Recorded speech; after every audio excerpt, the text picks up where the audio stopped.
Hello guys and welcome to my vlog. For today, nandito po tayo sa Vietnam. Yes mga amigos and amigas, nandito po ito sa Incense Village. Quang Phu Cao Incense Village is located about 35 kilometers south of Hanoi in the Ung Hoa district. It's a century-old village famous for producing bright red, of course, incense sticks that are dried in large flower-like bundle. There you go, guys. As you can see, so far, Oh no! beautiful here, and all I can say is that Ben Leos katilin, ma'am. Kabar manalo magkilamu. Kabar umalin. Umalin de. Pendehan de bungito ka na retrato pero umalin na personal. Hindi yung kere.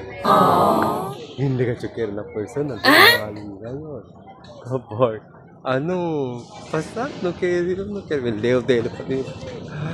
Ayan guys, nagpipicture-picture si Bakla kasi ang ganda-ganda sa picture. Ang sinasabi ko kanina guys is that I'm not really very impressed kasi nung pagdating ko dito, of course, hindi siya maganda kasi inaayos pa for the Chinese New Year. At saka, ang ganda-ganda sa picture pero ang liit lang para sa personal. Anyway, hindi masyadong ayos nung dumating ako kasi inaayos pa nila yung mga sticks and everything, yung formation, ganon-ganon. Maganda lang kasi sa picture pero anyway, talaga ito na mga mahilig sa mga photography and everything. Magpo-photograph for TikTok, for Instagram, Facebook, and YouTube. Ayan o, as you can see guys, ang dami talagang colors.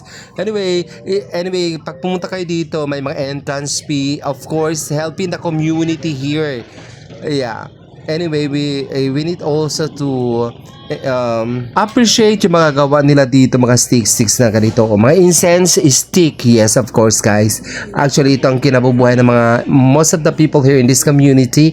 Ayan, and this is really a tourist attraction as well, pero for me para siyang ang layo-layo kasi from the city eh. Napagod si Bakla, of course.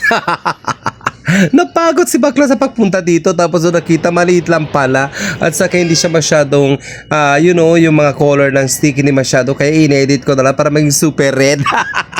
Kasi parang na-fate naman yun pinuntahan ko dito guys. Anyway, inaayos pa nila. So, I'm of course amazing sa mga pictorials, ganon sa mga pictorials. Saka yung mga pinupunta ng mga tao dito, of course, amazed sila because of course, yung entrance fee ninyo, yung parang tulong na rin sa community, sa advertisement, and of course, yung recommendation ng place para magkaroon din ng income ang mga tao in this community. At the Incense Village, as you can see, beautiful and faded na mga sticks. Anyway guys, pumunta ko dito, magulo kasi nang pumunta ko dito kasi inaayos nila, hindi ko maintindihan. Tinatanggap sila ng mga visitors pero para magulo kasi ang daming inaayos, may tinatanggal, may nilalagay. I don't know, maybe they're preparing for the New Year of Chinese New Year 2026. beautiful. But it's very far away from the civilization. Oh my God.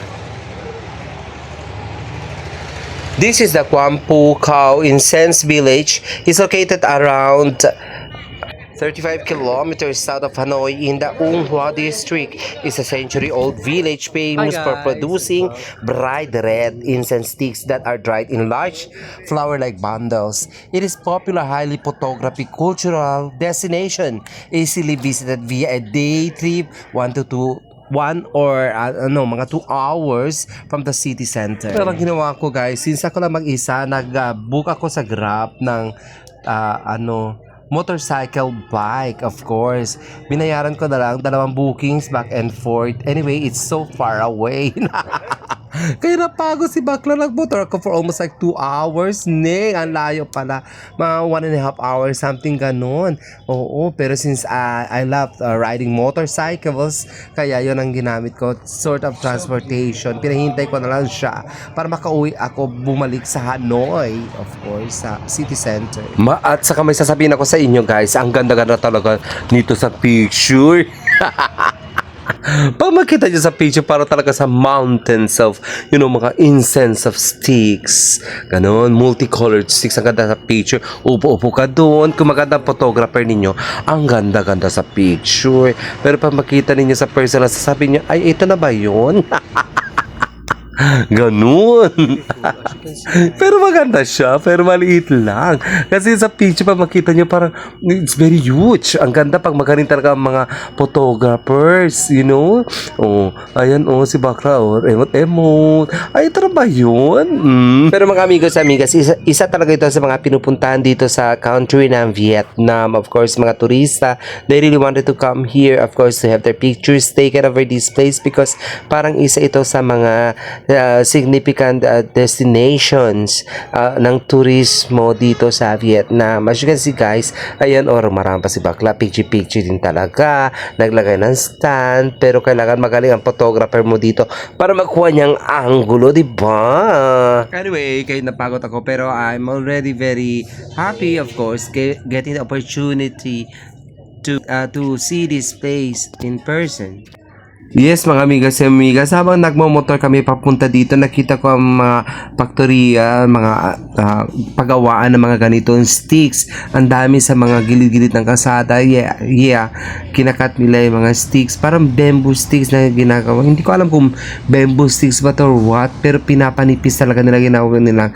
Parang scented sticks, ganun. Tapos pinapaint, and of course, ang daming ginagawa sa mga gilid-gilid ng mga kabuhayan ng mga tao dito sa village na ito. Anyway guys, it's really a great opportunity for me to be able to visit this place, and I hope that you're gonna have a great time. Happy Chinese New Year to everyone, and please don't forget to like, share, and subscribe to my channel Judah Slash live here in the beautiful country of Vietnam. Thank you for watching. Please don't forget to like, share, and subscribe. See you on my next vlog. Bye!